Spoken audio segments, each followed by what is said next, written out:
जाति जनगणना की अब बात कर लें, क्योंकि इस पर अब सियासी घमासान तेज हो गया है। प्रयागराज में बयान देने के बाद कांग्रेस सांसद राहुल गांधी ने कल शाम एक ट्वीट करके इस मुद्दे को फिर से जिंदा कर दिया। राहुल गांधी ने एक्स प्लेटफॉर्म पर अपने पोस्ट में कहा, मोदी जी, अगर आप जाति जनगणना को रोकने के बारे में सोच रहे हैं तो आप सपना देख रहे हैं। कोई शक्ति अब इसे रोक नहीं सकती। हिंदुस्तान का ऑर्डर आ चुका है। जल्दी 90% भारतीय जाति जनगणना का समर्थन और मांग करेंगे। ऑर्डर अभी लागू कीजिए या आप अगले प्रधानमंत्री को ये करते देखेंगे। राहुल गांधी का एक संदेश इस बात को लेकर, जाति जनगणना को लेकर। अब आपको दिखाते हैं, इससे पहले प्रयागराज में उन्होंने क्या कहा था।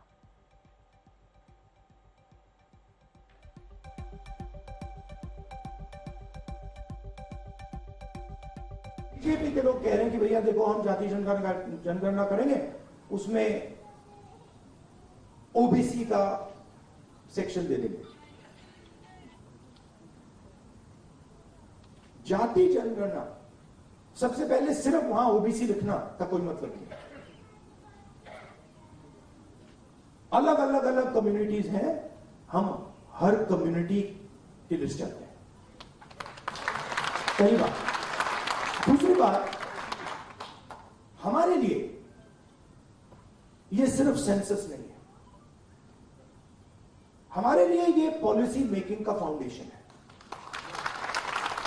मतलब नींव है। ना जाति जनगणना रुकेगा, ना सोशो इकोनॉमिक सर्वे रुकेगा, ना इंस्टीट्यूशनल सर्वे रुकेगा, ना 50% का बैरियर रहेगा। ये तो सारे के सारे उड़ेंगे, क्योंकि हिंदुस्तान की जनता ने ये मन बना लिया है। ऑर्डर आ गया है, जनता से ऑर्डर आ गया है। अब आपको प्रधानमंत्री जी को ये बात एक्सेप्ट कर देनी चाहिए और ऑर्डर लागू कर देना चाहिए, और अगर नहीं करेंगे तो फिर दूसरे प्रधानमंत्री करेंगे। आशुतोष मिश्रा मेरे सहयोगी जुड़ गए हैं तमाम जानकारी के साथ। आशुतोष, किस आधार पर इतने आत्मविश्वास के साथ राहुल गांधी ये कह रहे हैं कि जाति जनगणना का ऑर्डर आ चुका है, आप लागू करिए इसे, 90% सिटीजन ये मानते हैं? आखिरकार इसका आधार क्या है? किस आंकड़ों के आधार पर ये राहुल गांधी कह रहे हैं, या अपने आत्मविश्वास के आधार पर? दरअसल अगर आप खासकर हिंदी भाषी राज्यों की बात अगर करेंगे तो आप देखिए, बिहार से शुरुआत हुई, जातिगत आधारित जो सर्वे हुआ, बीजेपी ने उसको समर्थन दिया, और उसके बाद से लगभग ये शुरुआत हो गई कि लगभग उत्तर प्रदेश में ऐसा होना चाहिए, दूसरे राज्यों में, राजस्थान, मध्य प्रदेश, बाकी राज्यों में जाएगी।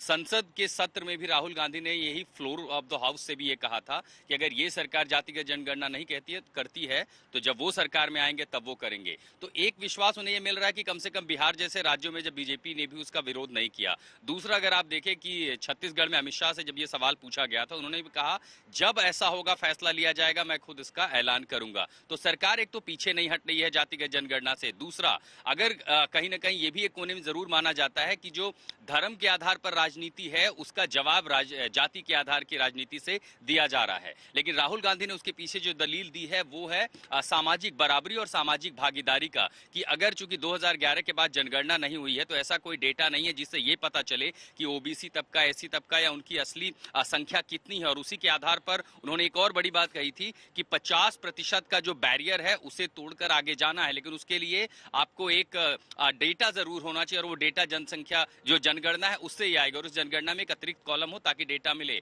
और दूसरा सबसे महत्वपूर्ण बात है दबाव सरकार पे बनाए रखना, कि अगर आप जाति के आधार पर पीछे जाएंगे तो आरक्षण विरोधी होने की या उसका ठप्पा लग सकता है। और इसीलिए आप देखिए कि आक्रामक तरीके से ऐसा कोई प्लेटफॉर्म नहीं मिलेगा जहां राहुल गांधी हो और वहां पर वो जातिगत जनगणना का मुद्दा नहीं उठा रहे हैं। ठीक है, बहुत बहुत शुक्रिया इस तमाम जानकारी के लिए आपका। तो राहुल गांधी के बयान पर सियासी घमासान भी तेज है।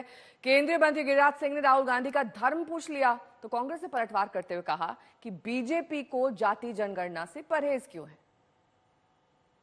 राहुल गांधी को जो बोलना चाहिए वो तो बोल नहीं पा रहे हैं।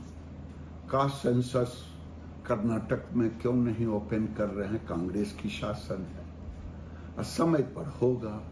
लेकिन राहुल गांधी अब धर्म तो बता ही नहीं रहे हैं, इनका किस कास्ट में आएगा? अपना भी बताना चाहिए ना। समय पर जो कास्ट सेंसस होना है होगा, नौटंकी से नहीं होगा। ये परसेप्शन की राजनीति कर रहे हैं। बिल्कुल रायशुमारी होनी चाहिए, सेंसस होना चाहिए, देश के लोगों को पता चलना चाहिए किसकी कितनी आबादी है। मुझे नहीं समझ में आता कि भारतीय जनता पार्टी को इससे क्या परेशानी है, और ये पहली बार नहीं हो रहा है।